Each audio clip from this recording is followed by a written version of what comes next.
development of his game, he's going to be out the league too. Because the thing is, you can only hold like whatever your initial gimmick is coming into the league.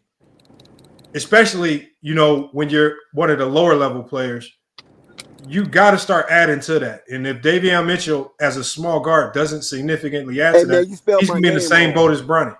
The Right, and perfect you know what person is Markel's Folk. Hold on, you said I spelled your name wrong? Yes, X, not C. As Oh, I might much have money typed as it. me My and you bad, done my bad, my bad, my transpired, bad. Markel's Folk is the No, perfect that Foles, was a example. typo. Foles, George Hey, Foles, but Foles. Dex, But I'm gonna give Folks, you a good whatever his name example. is. I'm gonna give you a good example why you overreacted, man. I remember a time. Shout out to Kwame Brown, the 2004. Oh, hell no. No, I'm shout out doing to this for a Kwame reason. Brown is shameless nasty plug, work. shameless That's I'm plug. doing this nasty for work. a reason, Lamont. Okay. This was year 3 in the league.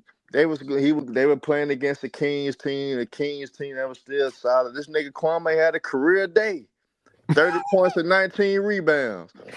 So it'll give me the right, bro, to overreact to say Kwame Brown is gonna be the next up and coming star at the center position because he had a 30-point game and 19 rebound game, his career high 2004.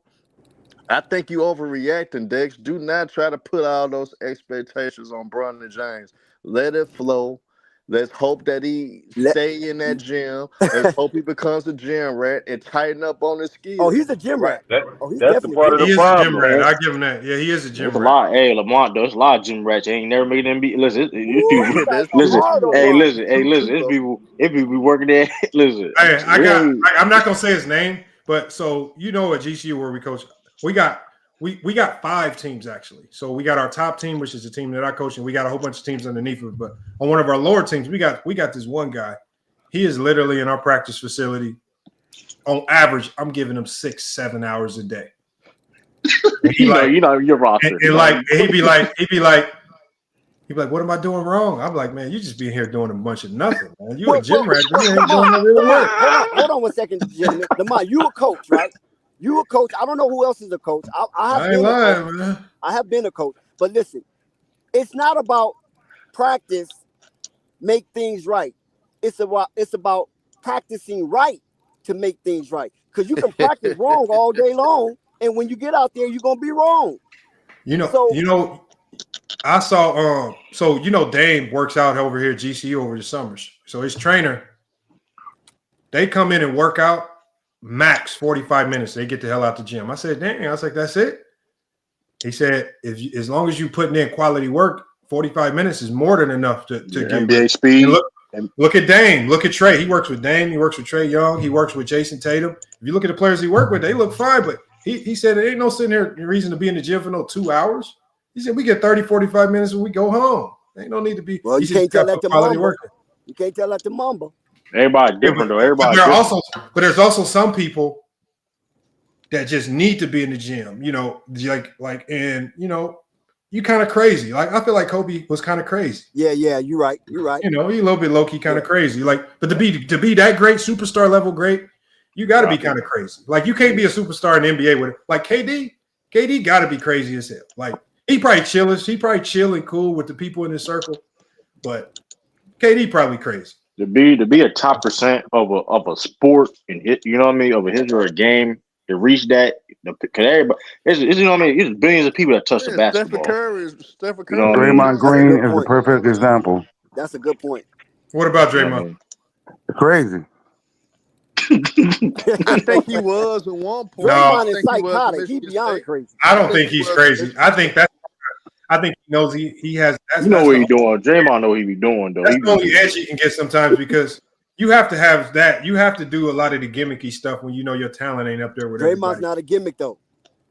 He proved that. He proved he ain't no gimmick. No, he can play. Nobody's saying he can't play, but he plays on the edge to supplement the lack of things he has compared to other guys. I mean, Bobby Portis. Man, a 6'5", been playing power forward center his whole career. You gotta do something. You gotta do something. I'm gonna tell y'all a guy, and True, you should know this. A guy named Rudy Gay. Rudy Gay was not a gym rat at all, but he was just so natural. He was naturally talented. He was just naturally good. I don't think McGrady was a gym rat. But and Rudy Gay actually was dedicated. Rudy Gay probably all the small fours around that time. He probably would have been a top 3 small forward at the time. I think Mayo. If Rudy Gay was that OJ talented, but Mayo he was didn't put the work dedicated. in. Yeah, He was just that's what. naturally just good. It's some cats that And Allen Iverson didn't spend a lot of time in the gym. He just was just a Yep. bona fide Good nigga point. that just was that good. Good point. You You're don't have right to about be a that. gym rat to be good.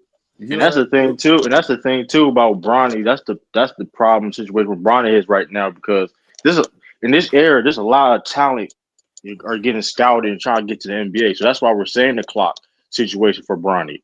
Because But see, True to King, I think Bronny might be given a little more grace due to the No, he fact that won't. he nah, hell just no, not the No, he talent won't. not the talent that's in the Look at the world today. 2025 draft. That 2025 draft class made He'll him be in more Vegas than with his talented. daddy. That's where he's gonna be at. well, I'm I not mean, gonna listen, lie. You got Bronny. guys See, like one thing about Bronny, Ron Harper Jr. none of these guys are coming in with the fanfare as Bronny. None of them. But So, but Shit. so hey, all Bronny's right. gonna. I'm telling you, man, this Shit. is how it He's gonna works. be in Vegas with his Bronny, daddy. no, you just saying that because of you opinionated against LeBron. Bronny James is going to be given some grace period due to the fact he had a near-death experience and he's Man, they coming don't back care I about from that. mean, that. NBA did you ruthless. No, NBA man, ruthless. no, No, the I NBA got don't Dex care right about here. that, man. You I missing got on the Dex right shot. here, True. I Listen, got Dex man. right here. Did you do that for Shaq's son? He had an upside to his game. He was athletic. But He was very lengthy. He could run the floor very but well. Shaq's son He was has the hold on, skills. Did you true. say that for Oh, Sharif? Hearn, Did you listen, do that for Shaq's Sharif? son, hold on, Hearn. Shaq's son was in G-League Unite. He had a perfect situation where he can get headlines G and League he can get not perfect attention. situation.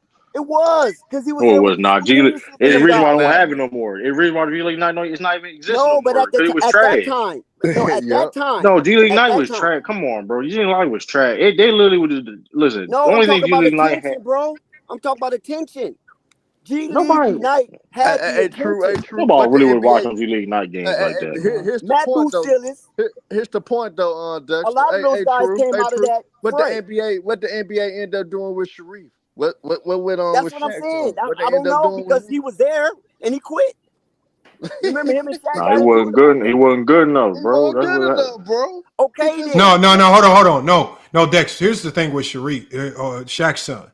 So Shaq's son didn't come in the game with the same social media fanfare and marketability as Bronny. So he didn't have nothing else that he could attach onto to keep him connected to an NBA roster long enough to really buy him more time to showcase what he can do. So he just had to come in. He had to he didn't really have any bona fide NBA skills walking in the door. So his shot clock was on 5 seconds as soon as he got into the Lakers summer league team. That was his shot clock. And so Bronny has an extended shot clock because of the social. Yes. So Bronny's shot clock is at 24 seconds. His Shaq's son shot clock. He started off with about 5 seconds because he didn't have nothing. He couldn't get 50 million in jersey sales walking in the door. Okay. Yeah, He had that's a nothing fact. else to Hold attach. on one second, Lamont. So 10 seconds for Shaq's son, 24 seconds for Bronny. That is a difference of 14 seconds. So that's 14 that was seconds. This same talent That's bad grace. is crazy. Lamont, that's grace. I said Yo, grace, that's funny and you as said hell. grace, but you said it with green nah, but apples. it That's was I said only it funny with, as hell. with That's red funny as apples. hell. Nah, Lamar, Bronny ain't got that much time to get right. He gonna have to get right ASAP. I'm gonna probably tell you that second much year, right now. his next year is gonna be crucial for I Bronny James. I don't think Bronny's on the clock this year. Bronny on the clock. He on the clock. And don't let LeBron leave. That clock might Why you expire keep saying immediately. LeBron leaving? LeBron is going to retire I a mean, Laker. He waiting on his statue. that's the I'm just point. He's being, leaving. hold on. He's leaving the I game. still got to LeBron's going be to be the honest. only leaving. person to have a statue at two different arenas. No, because LeBron is the only one that can call a timeout and put the whole clock on hold. Like LeBron, Brian really being there is a big like we got to be honest to a certain degree. Like LeBron played a big role in him getting drafted. No doubt. His marketability played a big role. But if Bron ain't there to like Bronny's going like all I'm saying is when you saying LeBron not there, are you saying trade, leaving, or retiring?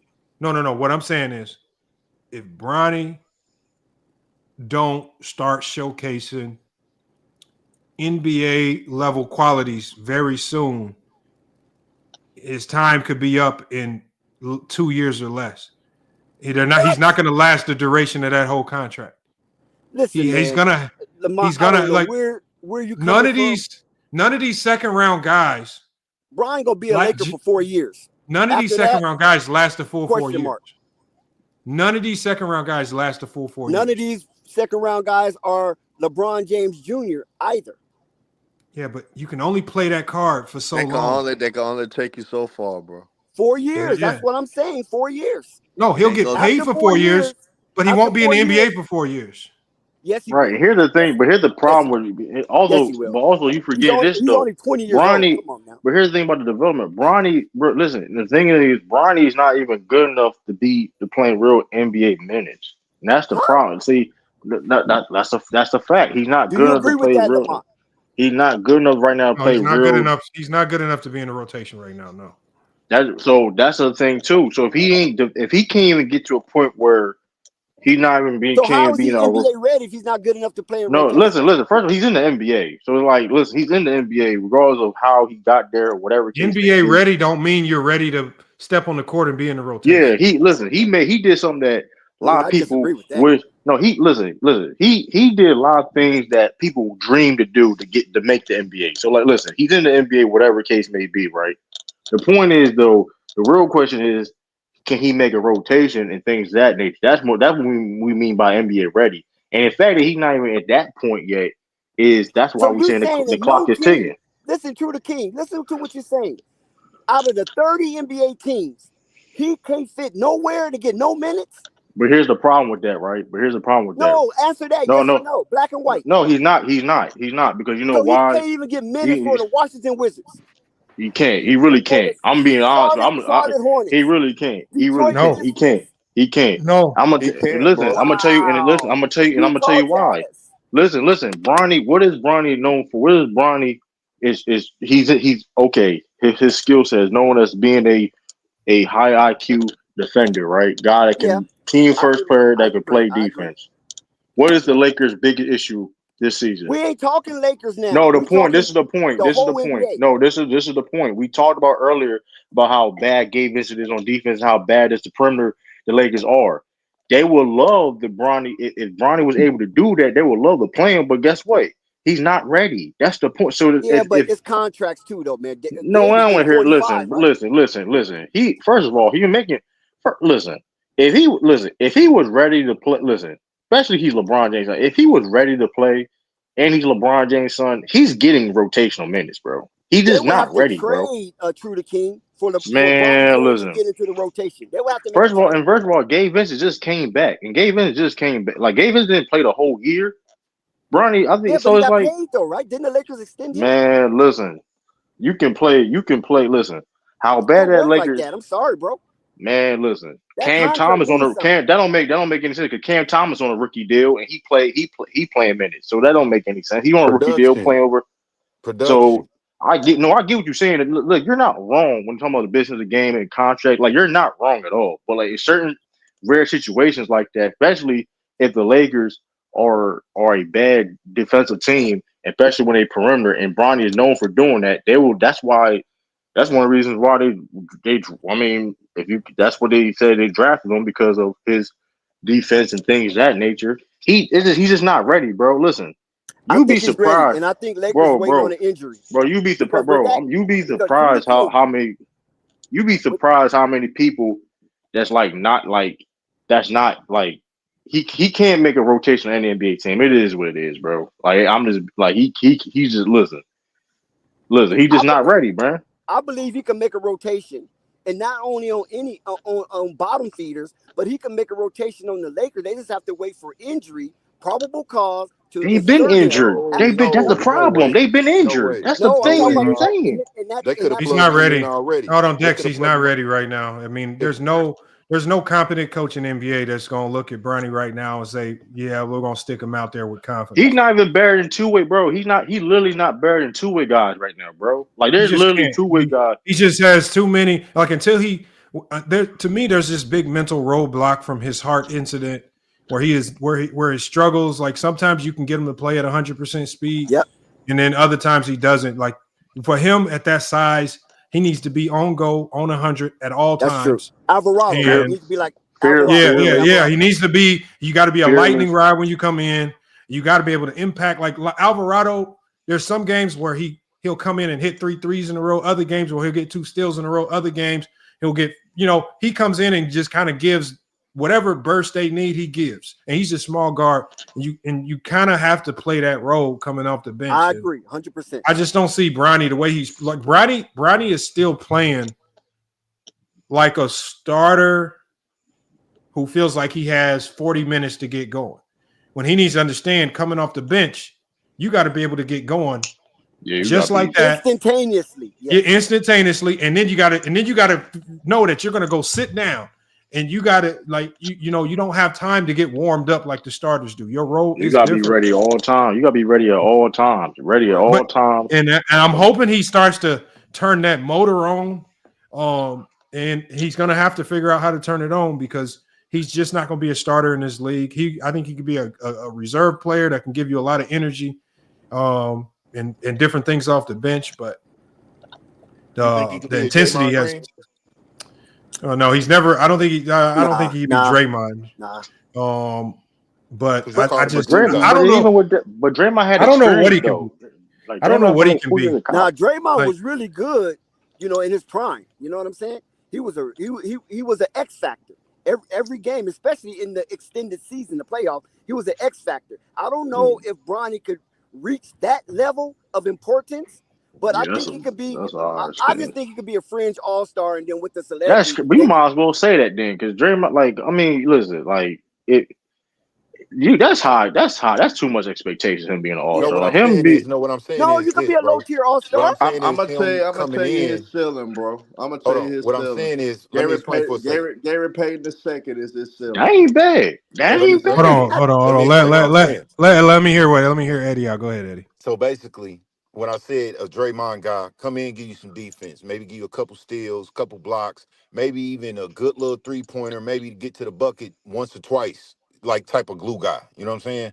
That's what I meant when I said, could he be like a Draymond Green type of guy? But Draymond is a playmaker though, and Yeah, he's a hard but the bench guys like Draymond, let's say Alvarado or even Gary Payton, they're utility guys. And when I say utility, it means if we need, let's say the team needs something to get them going. They need to go on a run. They need to get stops. Can you go in and get stops if need be? Can you go in and do the highlight dunk to get the crowd going? Can you go in and knock a couple threes down? Like right now, the way Bronny plays, I don't know what he can go into an NBA game and do at an elite level to have an impact off the bench. I just because to be honest, he's kind of been all over the place.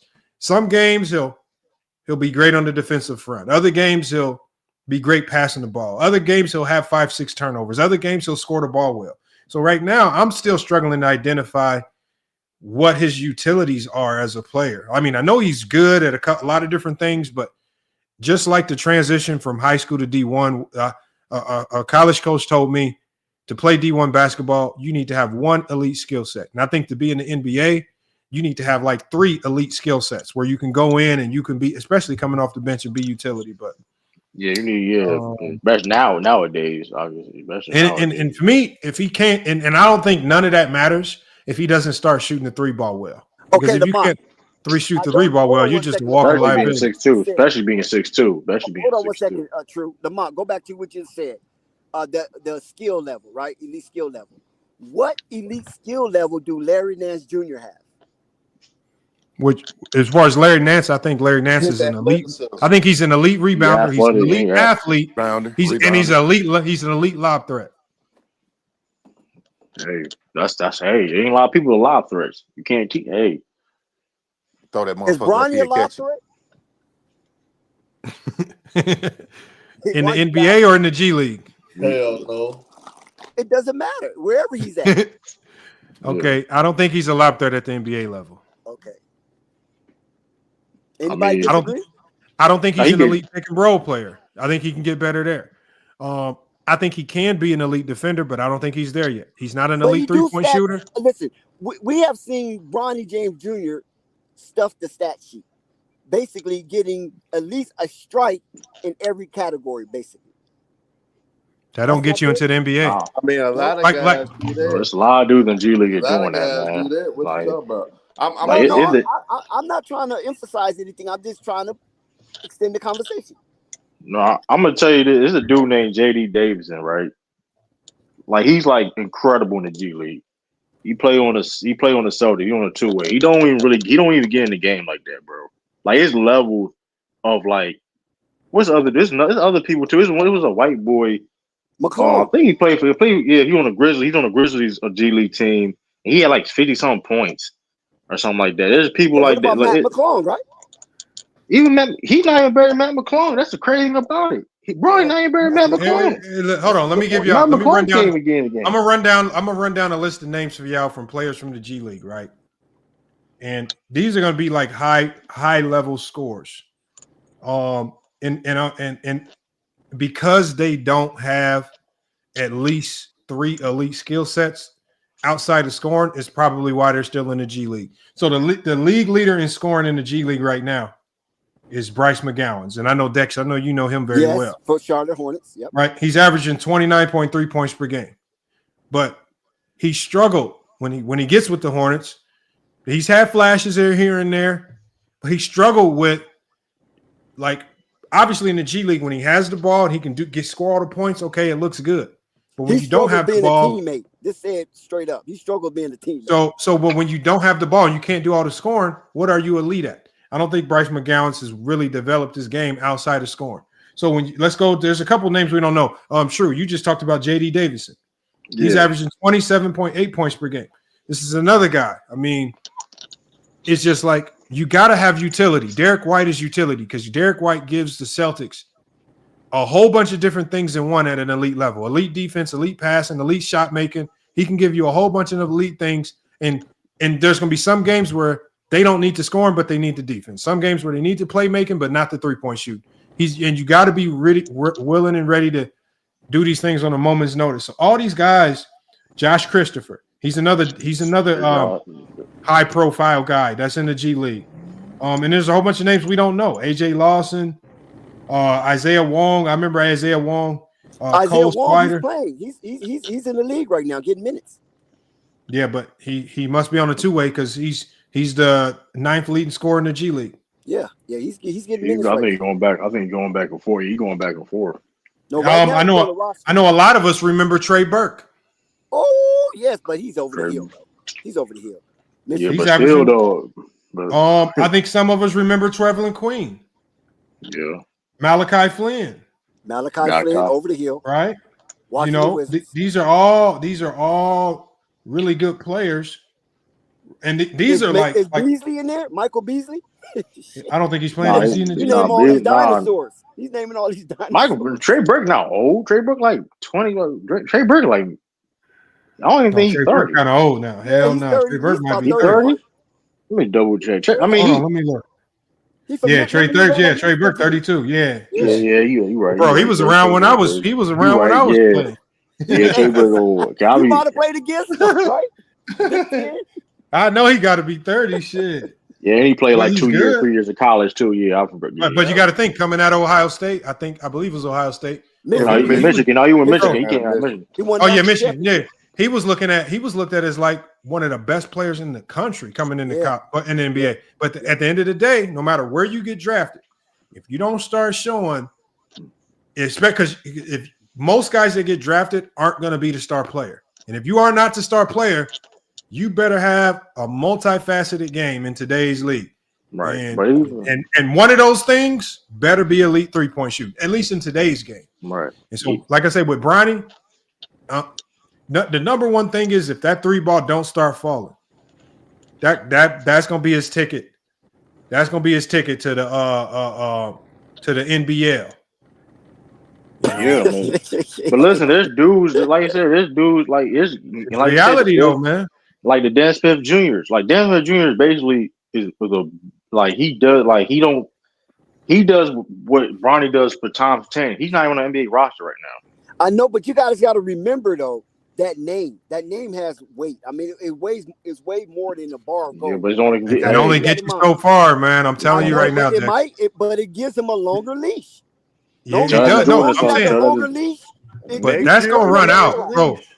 but you can Pulling tell that you right LeBron now. card, pulling that LeBron card is only gonna get you so far. It's working right now, but that shit ain't gonna work here in a minute. Especially ain't improve. Especially not improving. Like you gotta listen. You gotta But do we don't something. know if he's not going to improve. You guys are already No, being that's all we do. pessimists. No, No, we're no, no, not no. saying We don't that. know. I'm not Dex, saying he's what not I've going said to. was, Dex, is I said coming into the NBA, I see what his the two bag that he had to get him here where he is now.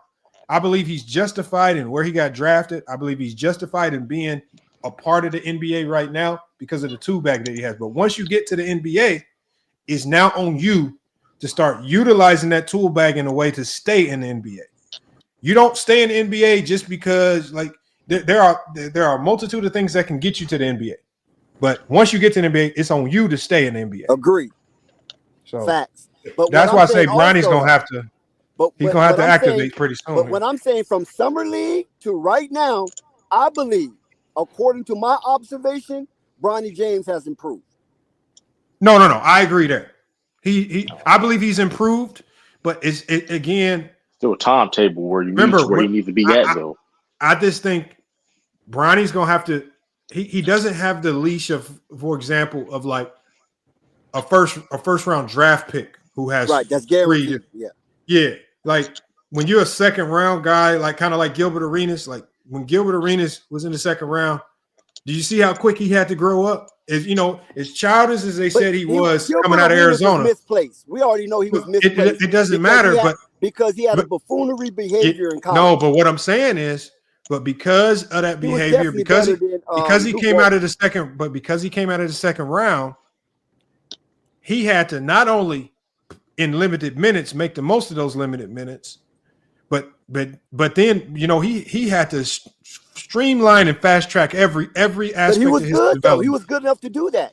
He No, was but drafted in a bad but when place you talk when he was when you misplaced. look at the work he put in to get to where he was at, he had to streamline his development, and instead of a 4-year time to development, he had to shrink that development time to a year and a half. I got to figure this out now. But only thing I'm saying is that Gilbert And Arenas was a good solid player that could overcome any kind of timeline that was not given but to him.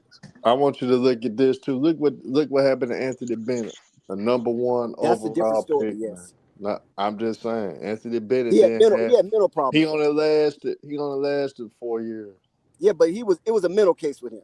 No, Nah, but no. I'm just Hey, saying, and Herm, check this out with Anthony Bennett. So Anthony Bennett is a good case for this too, because yep. coming out of UNLV, most college coaches in America, none of them felt like he was ready to go to NBA. But the NBA scouts looked at Anthony Bennett, and they were the ones clamoring over his skills, saying, okay, we think he's ready. Every college coach in America was talking about how, I don't think this is the guy. But for whatever reason, the NBA thought it was time for him to come out and he could potentially be a number 1 pick. And the thing was with Anthony Bennett was, and I don't think Anthony Bennett even felt like he was ready to be in the Exactly. NBA. Good point. That's a good point. And so what happened is he goes to the NBA just because you kind of have to when you're going to be a potential number 1 pick. But then once you get to the NBA, like I said, there's a growing up process you got to do.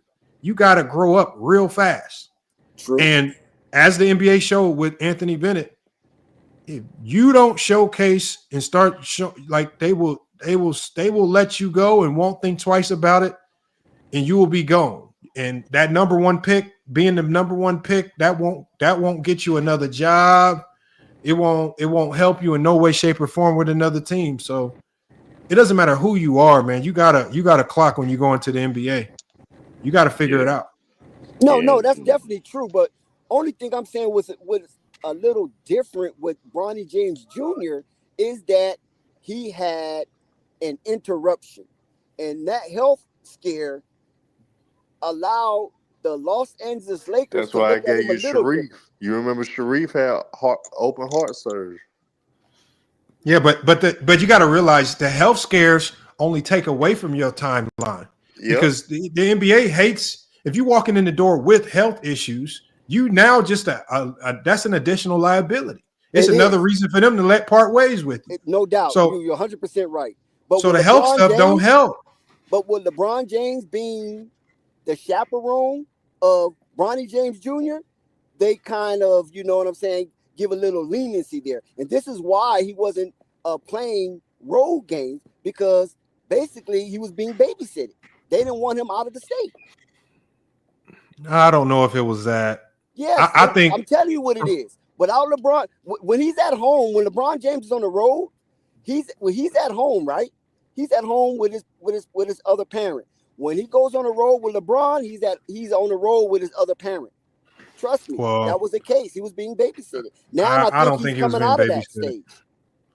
I don't think maybe I can use a better choice of words, but that's what I'm going to stick with. He was being babysitted. I mean, I think it was their hope that he would kind of get moved up and down a lot with the Lakers, but then I think they started to see that not just. I think their goal was to try to play him or keep him, roster him for as many Laker games as possible, and hopefully play him and get him also some G-League reps. But I think as that progressed, they started to not only see the pushback from fans on how much sense it didn't make, but then I think logistically a lot of the things wasn't making sense with it either, as far as trying to make that work. And then also with the Lakers playing worse, and then games where I felt like they thought he would be able to play, like he just couldn't play because the starters and the role players weren't doing their job. So it only made sense to just kind of start making him a full-time G-League player now and get him on the road, because he's going to scorch the G-League. And who? Bronny James Jr. He's going to scorch the G-League, not so much as being a top scorer every night, but being a stat stuffer down there. I don't think he's ever going to be a stat stuffer. Listen, his confidence is coming around, right? And when his confidence come around, when he feels that he is able to run up and down that 94 feet parquet floor, it's going to be unstoppable. He's going to be one of the main attractions, not because of his last name, but because of his athletic demonstration on the court, whether he's at South Bay or on the road against a hostile environment with screaming fans yelling epithets against Bronny James Jr., saying he is overrated. Hold on. And he's a but Dex, here's the problem. Here's the problem. There's no crowd in NBA that's gonna boo him. He's gonna have more fans at every road game. All his road games feel like home games. Or they feel sorry for him. Like they no point boo him. No. When he came out, bro, he has more. You don't but sell Arizona 50 is an extension of LA. You know that. Yeah, but you don't sell 50 million in jerseys just by selling jerseys to people in California. He got a fan base that's crazy. Like, when I'm telling you, he ain't never gonna get booed. I promise you that. He ain't never gonna get booed. Booing him. Come on now. Only time he get booed, Bronny James Jr. I'm telling you right now, I've never seen nothing like it. It was actually so many fans there that it was literally like older people in the stadium who were getting annoyed that they were so loud cheering for Bronny. But you live in Arizona, you live in Phoenix. At one point, prior to Devin Booker and Chris Paul getting to the NBA championship, between the years of Charles Barkley getting to the NBA finals, you have more Laker fans going to the Phoenix game. So we're gonna ignore Steve Nash and them is crazy, bro. I get your point, but Hey, look out. We going on 3.5 hours. I got to shut this one down. I'm not going to keep it going. I'm not going to do another 8-hour one. I'm not going to pull those. I think we beat the topic to, I think we beat it up enough. And I think, everybody has some type of common ground in this. Great topic. But I just think that with Bronny James, I think coming in, and I still believe this, he's an NBA prospect. He everything that he did to get to where he's at was well deserved, and he put in a lot of work. For the people that feel like it was just LeBron's word that got him, like, I was talking to some people. They were saying LeBron got him on the McDonald's All-American team. And Oh my God. I said, do you know how many people vote independently for McDonald's All-Americans? And I said, for LeBron to influence all of those voters, I said it would it's like 1 in a million odds. And then also the conglomerate of sports agencies that had him ranked in the top 20 as a recruit coming in. And then obviously the setback. The setback didn't make things look good because of his statistical stat line and how USC played last year. They were horrendous. They were a horrendous team. But the NBA came knocking, and Bronny's here in the league now. I think he could be a serviceable player. And I just wish people would give him time to kind of grow into that role. And stop putting this weight of scoring a whole bunch of points on him, because there's no team in NBA at the NBA level that's going to ask him to go out there and be a scorer. That's not his strength. That's not his forte. And at most, he'll be just a catch and shoot 3-point shooter or a corner 3-point shooter. They'll ask him to do that consistently. But it is what it is, man. But I think Bronny's a solid player. People just got to lay off of him and stop tying their hate for LeBron to Bronny James. Let him be his own player.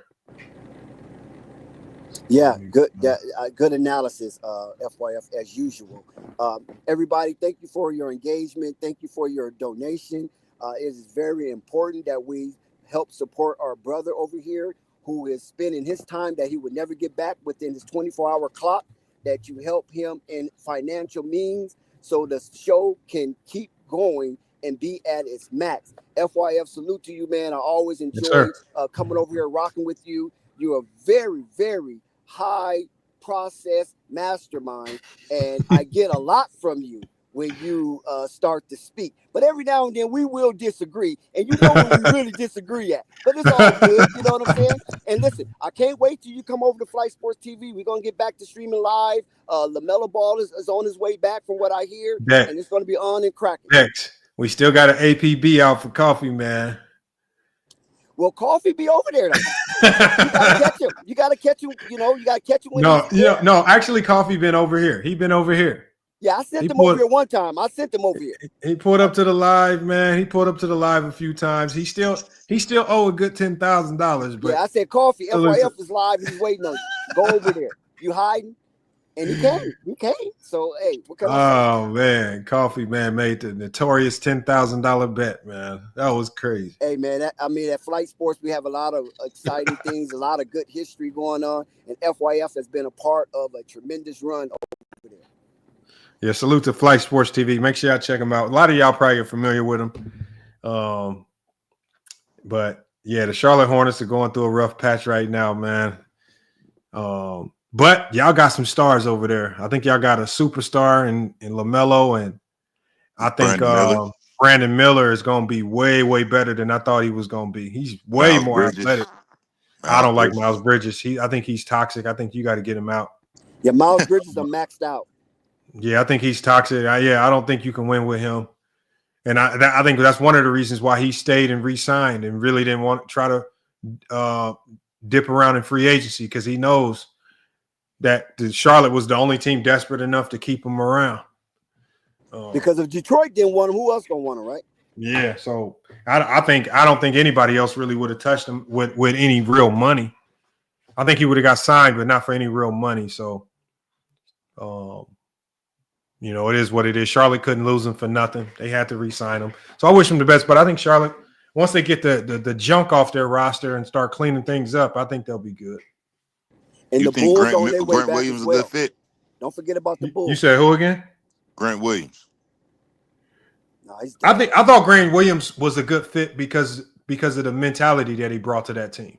But they was starting him at a center, bro. I saw a stat last year. They said that ever since like Grant Williams had joined that team, they were like top 3 in defense. And it's just like he brought a mentality and toughness that I didn't think they had. And so when they lost him due to the injury, that was unfortunate. But I think Grant Williams kind of proved his worth just in that last stretch from last year. The way he had them playing, they re-energized him a little bit. He brought some fire and intensity to that team out that I don't think Miles Bridges could bring or anybody on that roster. Because maybe I'm wrong. I just thought that some of the guys they were holding on to were cancers. I thought Book Knight was a cancer. Terry Rozier, I thought he was starting to be a cancer. They got rid of him. And I just think right now it's just about getting rid of the old and in with the new. And then, because you can't keep going the young route when you got LaMelo Ball. You got to start bringing in vets and legitimate players. Like, you're going to have to start going after some heavy hitters here pretty soon because LaMelo's not a loser. He's only going to tolerate this losing for so much longer before he wants to get up out of there. And so Charlotte better get their act together because Charlotte is already a trash city. Nobody really want to be living in. Yeah. Nobody want to be in Charlotte. Oh, Lamont, are you serious? No, because what you're looking at, Dex, is you're looking at probably like the women. Like outside of that, ain't nobody trying to be in Charlotte. Second financial hub in America next to New York. Bro, nobody's trying to be in Charlotte, bro. Charlotte's check a this trash out, city. FYF. For real, bro. Like I said, man, I appreciate you having me on the channel, man. That's good shit, sir. bro. I thought you was, from what I hear, word on the YouTube streets, YouTube streets, bro. What's the You word? the worst What's the of word? the worst. Oh, damn. I ain't gonna hold you, but I thought you was like what's that boy name? The locker room. Oh no. Oh, it's crazy, man. Damn. Bruh. When I tell you, bro, I went over on this platform a couple times. I had introduced some stuff to him. Dude wanted to argue, play his little soundboard. He wanted to talk all this shit. Like, my bad for cussing on the platform, bro. No, you good. Now, locker room. Go ahead, bro. Bro, so for a minute, like locker room used to come over here, used to debate, used to kick it with us. And I think last year when the Lakers got eliminated from the playoff, right? I put out a community post. And I basically I tore into LeBron. I said poor leadership, bad body language. I said single-handedly is the reason why this Laker team couldn't get over the Denver hump. And I'm looking at it from a basketball perspective, from what I saw. And once I did that post against LeBron James, boy, oh my God, he became my mortal enemy, I guess. So it's like a one-sided beef. He been beefing with me, and I don't even know it for like the last year. It's just like go to his it is what it is. I've been over there. Mano on mano. I've been over there. I go over there all the time. You not gonna get enough messing with him, bro. No. I would go over there all the time, but once I get to coaching and doing all this other stuff, I just don't have time. So I just gotta. I'll probably pull up over there and surprise him one of these days. Okay, man. I ain't got no issue. Before you go, Lamont, give us your Bulls. How you feel about the Bulls, Chicago Bulls? The Bulls are. Oh man, I think one of the more poorly ran franchises in the league. They got to choose. If you're gonna lose, just lose all the way. But don't be a loser and not do just lose all the way. Trade Vucevic. Don't be halfway about it. Get rid of Zach LaVine and quit trying to hold on to the talent. Try to win. Okay, damn, we can't win this year, so we're gonna tank the rest of the way. And so now they just like middle of the pack losers, which really in the NBA, that's the worst spot to be because you don't get rewarded in the draft. Can't get to the playoffs, so you don't get any money. Financial kickback from making a playoff run or anything like that. So I just think the Bulls got to choose. I think Vucevic might be their best, most tradable asset right now. Trade him over Kobe White, over Zach LaVine. Well, the thing is, I think it's too hard to trade Zach because of the contract. Yeah, he has a nasty contract. They tried to off Zach, but nobody didn't take it. Yeah, they trying to, but nobody. Yeah, with the new CBA, ain't nobody really trying to take on. But you got to think towards the end of his deal, he gonna be making close to $50 million. You got to be really. Kobe White, you said, but Vooch is the number one. What about Kobe White? But I think Kobe White is one of the pieces that you hold on to. Yeah, you hold on to him. You build around Kobe White, bro. Yeah, because he's young. He's the new blood. So I think you get rid of the old. You want to dump all the old and expect a gold mine.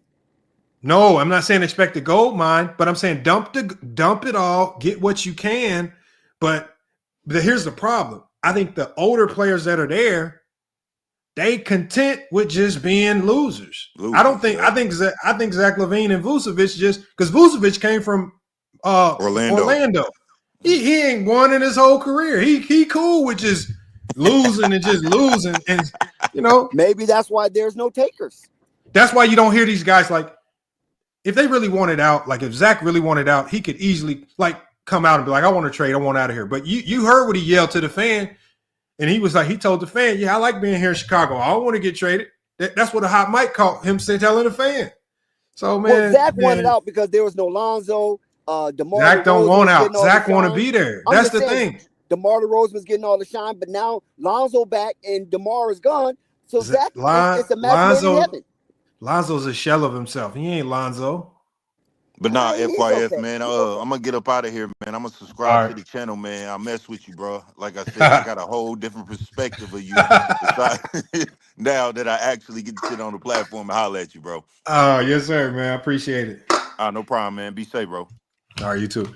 Yo. All right, man. Yeah, look, man. That's Eddie TV, man. I put the link to his channel in the chat, so if you see it, make sure y'all go check out Eddie TV, man. I know I'm gonna go give him a sub and start checking out his content, man. Here I'm dropping the link for y'all again.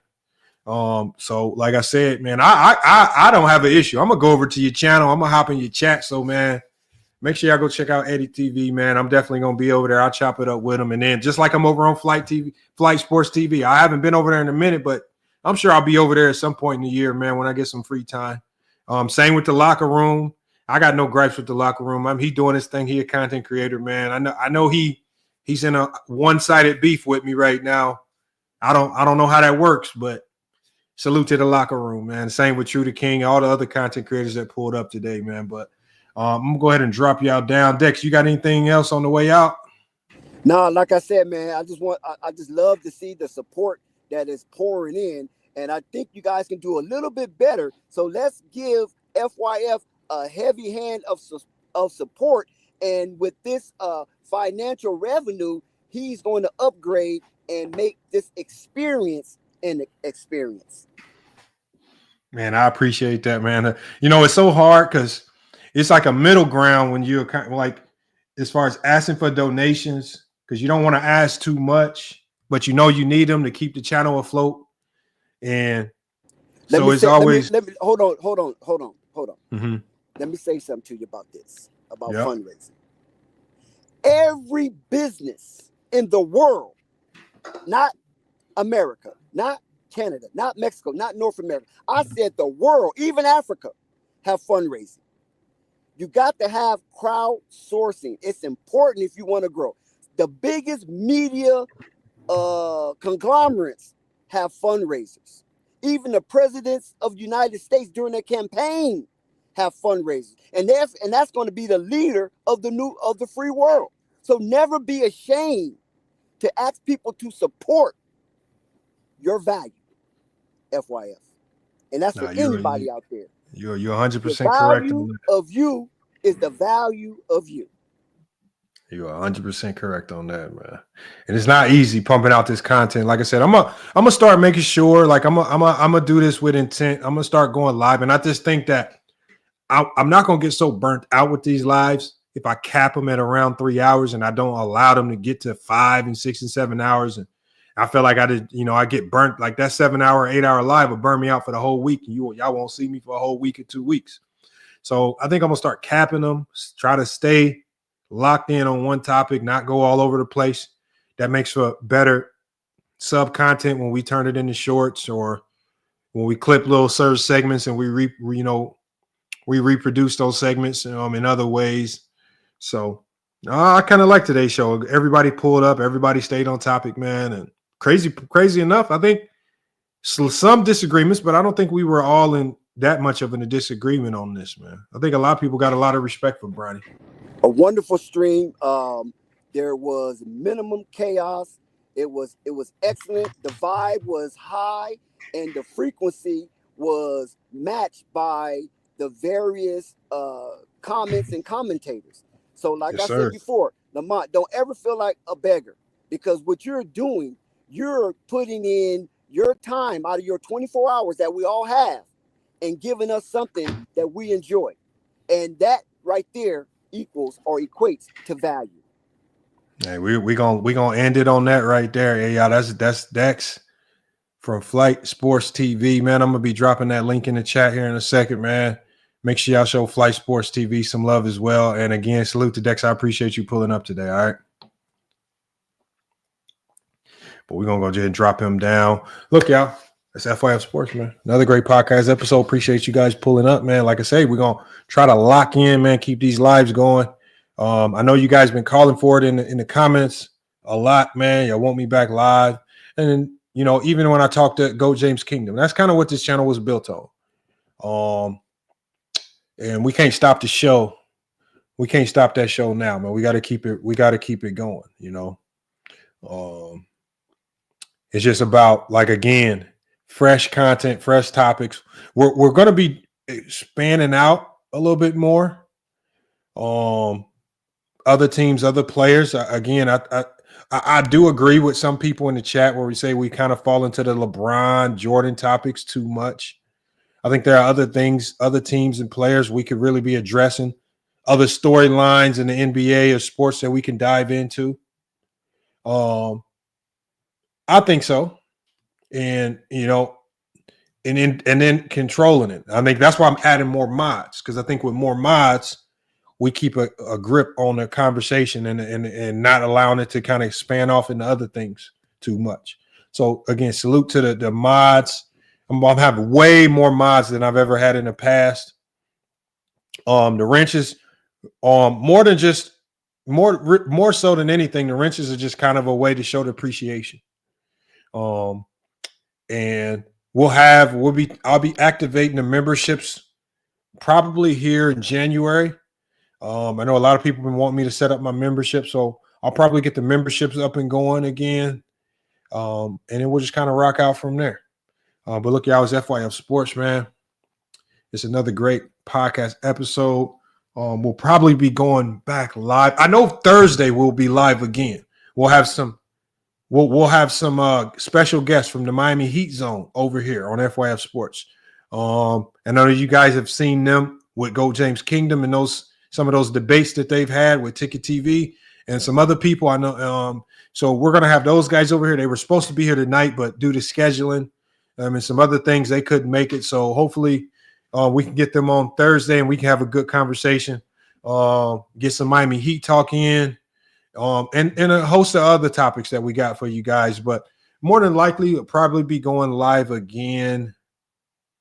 Not Tuesday. We got games Tuesday and Wednesday. I'm probably going to make sure we go live tomorrow. Nothing Tuesday or Wednesday. We'll be back live that Thursday. And obviously, you know, Friday, we got Goat James Kingdom Friday Night Exposure. We got his Sunday show. I'll probably do something Saturday as well. And we'll just keep it rocking from there. But again, I appreciate everybody that hit the Cash App to support. That's big. That's big time. That's one of the things that helps keep me motivated. Keep doing this, man. Keep coming up with these streams. Makes it feel like I'm not just up here wasting my time away. And so we'll keep it rocking. But yeah, FYF Sports, man. Another great podcast episode. We're going to be back with more sports and news. Until then, man, it's FYF Sports. And we out.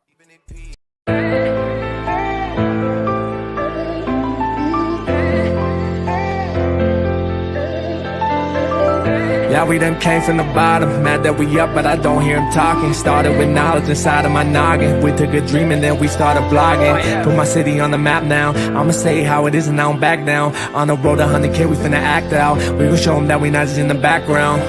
We the main event, we the main show. We the one that people always gonna pay for. FYF, we the best, no debate though. Number one sports channel, every angle.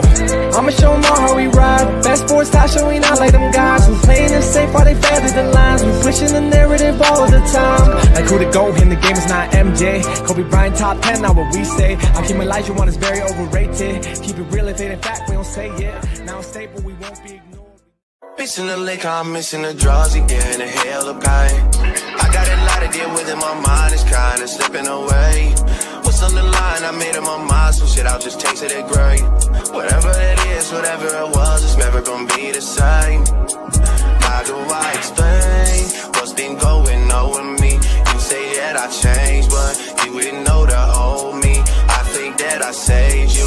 Tell me who gon' save me. I'm way too fucked up in this club. I'm ashamed, baby. You say that I changed, but you ain't really know me. When I'm around my dogs, girl, they just can't control me.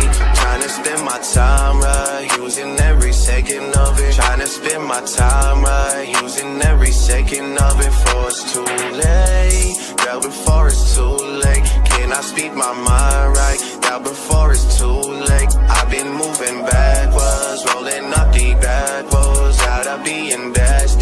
Do you have my back, girl, before it's too late? Can I say my piece, girl? You know what you mean to me. You just keep it real with me. I've been moving backwards, rolling up the backwards. Every time I'm backstab, missing the liquor, I'm missing the drugs, again, a hell of pain. I got a lot to deal with in my mind, it's kinda slipping away. What's on the line? I made up my mind, some shit I'll just take to the grave. Whatever that is, whatever it was, it's never gonna be the same.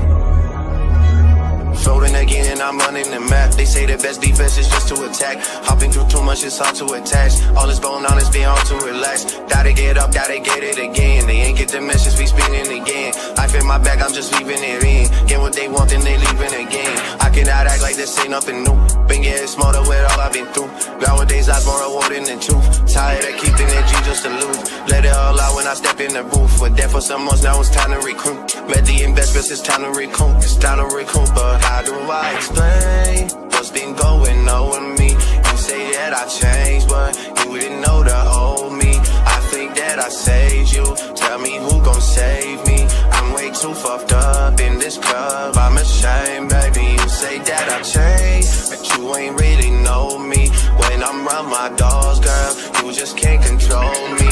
Trying to spend my time right, using every second of it. Trying to spend my time right, using every second of it. Before it's too late, girl, before it's too late. Can I speak my mind right, girl, before it's too late? I've been moving backwards, rolling up the backwards. Every time I'm backstab,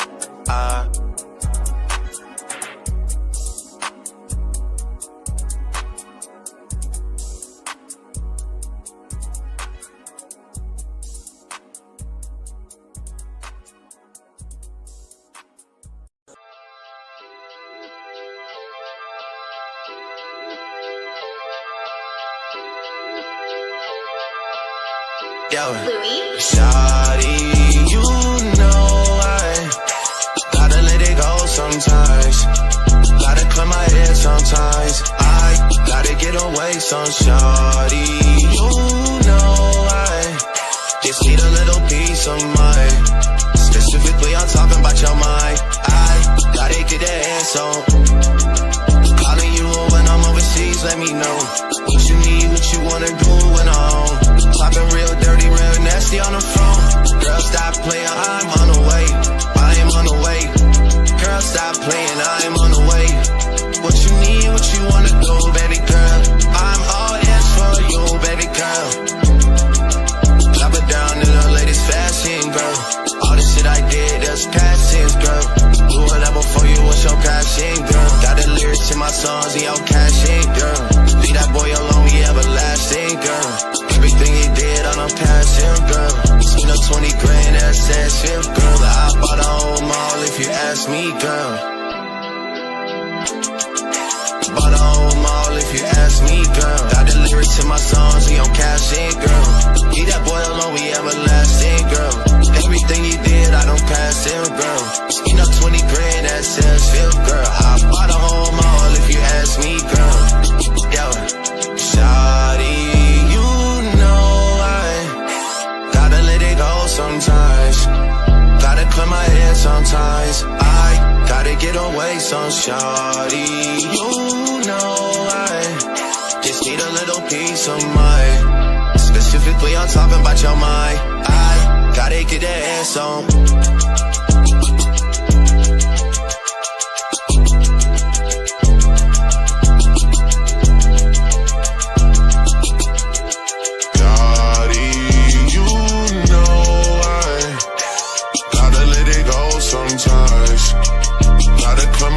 Sometimes I gotta get away some shawty.